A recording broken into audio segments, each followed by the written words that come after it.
Something they don't teach you about spinning is that wool feels exactly like cotton candy, and it might have been a mistake to pick pink for my very first project. Hello and welcome to the Chickadee Knitting Club Knitting Podcast. My name is Caitlin, and this is a podcast where I share what I'm knitting, what I'm crafting, and I take you along on my journey as a newly graduated occupational therapist. Although I'm starting to think that I should find a new word to describe where I'm at in my OT journey, because I have just finished my first year in a rural school district being their OT. And this is also the first summer in a long time that I'm not either applying for OT school, attending OT school, studying for my board exam, applying for OT jobs. It's the first time in a very long time that I'm not actively doing OT things or pursuing OT things, but it's a good kind of change, I think. And now I get to kind of just sit back and take some time to rest and prepare myself for next school year, because I have very big plans and I'm going to be making a lot of big changes to the way that I provide services for our school district. So taking a summer off seems like exactly what I need. I have a lot of big crafting plans for this summer. That's kind of a given. And I'm going to talk about a number of them. But first, I want to share some of the highlights from the Yarn Shop Hop that I attended at the end of April. So essentially the point of the Yarn Shop Hop was to raise money for local charities and to spread the word about local yarn shops. There was an overarching theme, Under the Sea, and each participating local yarn store selected their own smaller theme within that theme. There was a pirate theme shop, a mermaid theme shop, coral reef shop, Arctic ocean shop. And with those many themes, the local yarn stores partnered with local dyers and designers to create a limited edition yarn for the event, as well as both a crocheting and a knitting pattern that the yarn could be used for. I got a lot of yarn and I snatched a whole bunch of patterns, all of which can be accessed on the Yarn Shop Hop's Ravelry site. I've completed one knitting project, but all the others that I've mentioned so far this year have gone on hiatus, and I have 2 new works in progress. The thing that I finished, my finished object, is one of the baby sweaters that I've knit for my coworkers. This is the Woodland Jumper from Bluebird Pine Shop with Barocco Vintage DK yarn in the color Pumpkin. It is a top-down raglan pullover with a little bit of cabling in the middle to make it look like 3 pine trees. The yarn is showing a lot more redder on the camera, but it is a very nice brick orange with lots of different golden undertones woven throughout it. It looks a lot bigger on the camera than it is in person, but that is also because the friend and coworker who I'm knitting this for requested that it be a number of sizes bigger than just a simple newborn sweater to ensure that her baby will be able to fit it when the time comes. And all I need to do is block it, weave in the ends then block it, because that helps the loose threads really combine well with the rest of the sweater. And then it's on to the next one. I have the yarn for it, for my other coworker, but I have really been torn between several patterns and I still haven't decided which is the one to go with. So it's a little unclear which will come first, my coworker's baby or the sweater for the baby, but it'll all happen when it needs to happen. Both of my works in progress are sweaters, and this one that I'm holding right now is one that I'm knitting for my brother. I've wanted to knit him a sweater for a very long time because he is a connoisseur of nice things, particularly nice sweaters, and he owns a bunch of very beautiful fancy sweaters, and I thought that he deserves a hand knit one in that collection. So we collaborated and decided on the Handsome Crisp pullover by Karen Schaefer. which is a reconstruction of the sweater that Chris Evans wears in the movie Knives Out. It is a fisherman's cable knit, just kind of repeating 3 different cable patterns over and over again, which will also be repeated on the front and the sleeves to create just this overall very visually appealing sweater. I didn't just collaborate with my brother on the pattern choice, but the yarn choice as well. And he ended up deciding on Erin Moore Light's DK, I believe this is DK yarn, in the color St. Clair. It is a very light, almost yellowish, creamy, off-white color with teeny tiny little flecks of blue and yellow kind of scattered around it. So it creates a very rustic look to it. And that was really intentional within our choice because in the movie, the original sweater is, it's really worn out. There's holes, there's, you know, the edges are fraying. And while I didn't want to, you know, rip a hole in a sweater that I'm knitting my brother, I wanted to emulate that kind of, you know, well-loved rustic nature of the sweater in the movie, and I think that this yarn definitely carries that. It also has a very interesting texture because it is a really fun blend of merino. I think it's 80% merino, 10% cashmere, and 10% silk. So it's not nearly as soft as like superwash merino. It has an interesting kind of, I don't want to say slickness to it, but you can definitely tell that there's silk in there. That's giving it a really interesting tactile quality, but it all knits up very well, and it feels not overly soft, but not overly rough, but you can kind of tell that it's a more expensive yarn. Like it just has that quality that doesn't necessarily make it luxurious, but definitely makes it, you can tell that it's more expensive.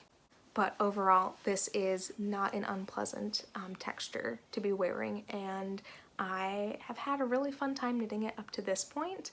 But there's only so much cabling you can do at one time before you just get sick of it. And I had like maybe 15 stitches left of this row, but I just had to put it down. I could not knit another stitch more.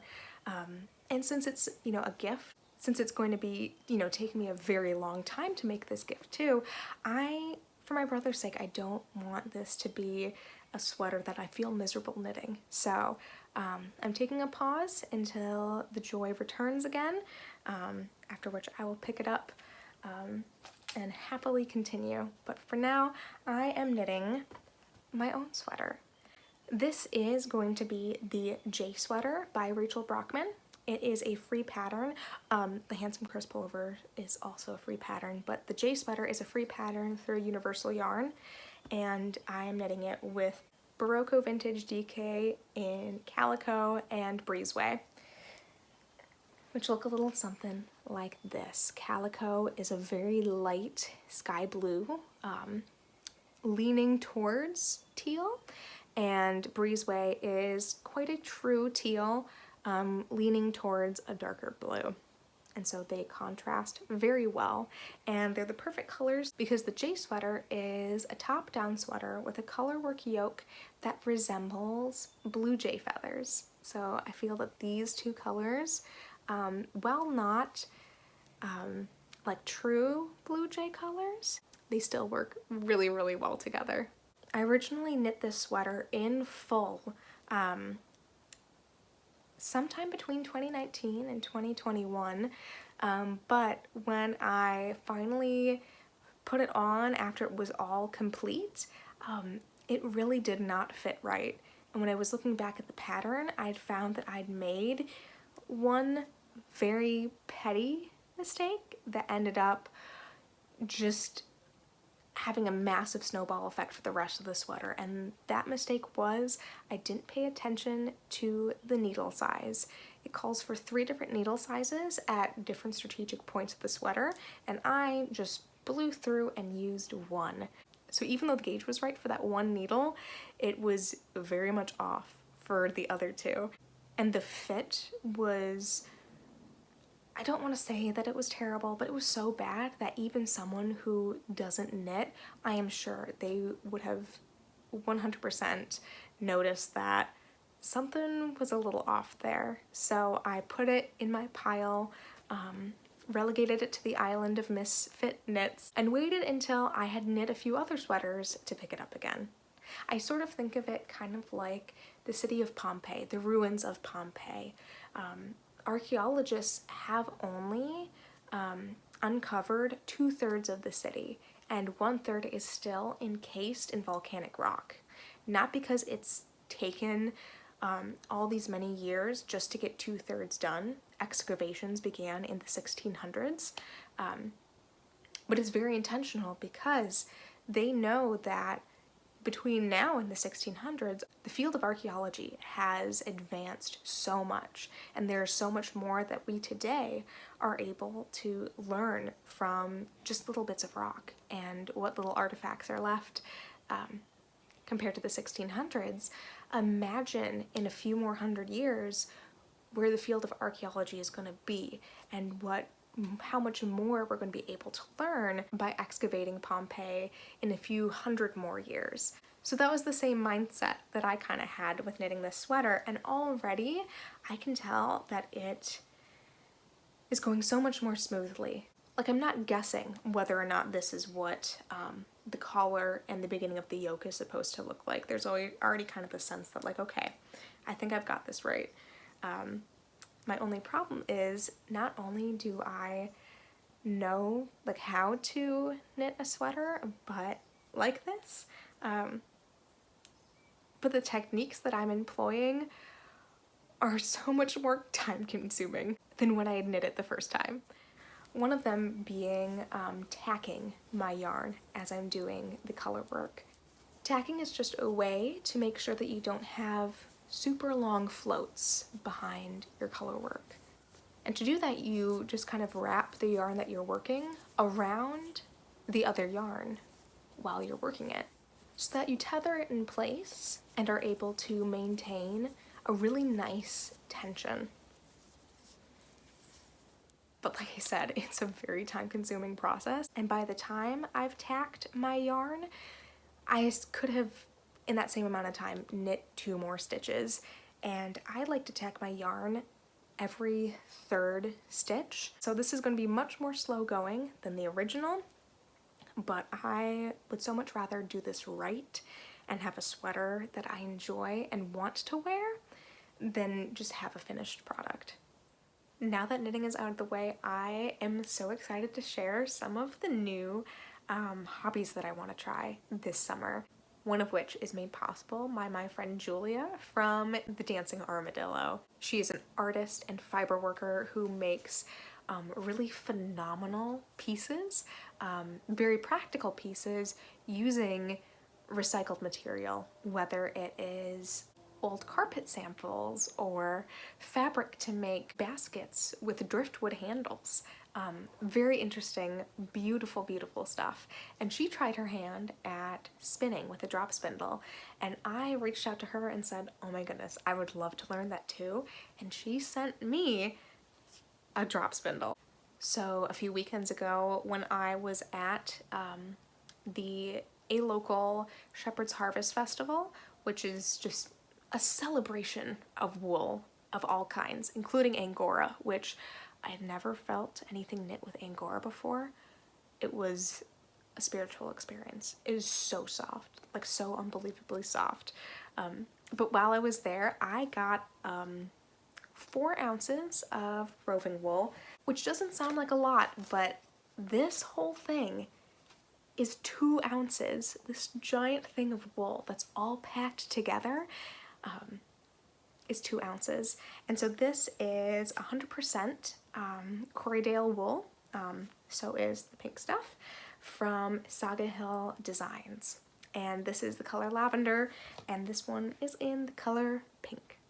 And I got these two because I originally wanted to try spinning like both of them together and create, just do something really cool with that. But I had so much difficulty just figuring out how to spin that I was only going to focus on one color at a time. Right now I am still very much a beginner spinner, but I have been utilizing what is known as the park and draft method, which really has been going well for me.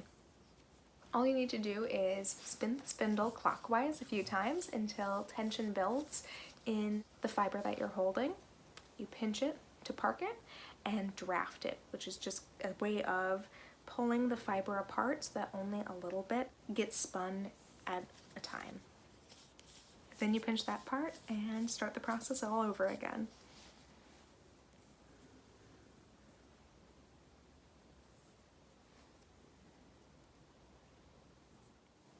This is a close-up of my yarn so far. I'm gonna two-ply it or ply it together with the lavender fiber, but right now you can definitely tell that I'm a beginner. There are so many different thicknesses in there, but that's just gonna make the finished product look that much cooler. Unlike my J sweater, I am so much more interested in the process of making this than planning ahead for the finished product. I have absolutely no idea what it's gonna look like in the end, and I'm just letting it be what it's gonna be. That way I can just make as many mistakes as I need to make to figure out just how this whole thing works. Eventually I'm gonna get it and I'll be able to look back at the first yarn that I ever spun and be able to feel grateful for all as far as I went. But that is all I have to share today. So thank you for watching. I hope you have a very lovely summer. If you too are learning any new skills or crafts or hobbies, please let me know. I'd love to hear all about it. And with that, I hope you have a very wonderful beginning of your summer, and I'll see you soon. Bye.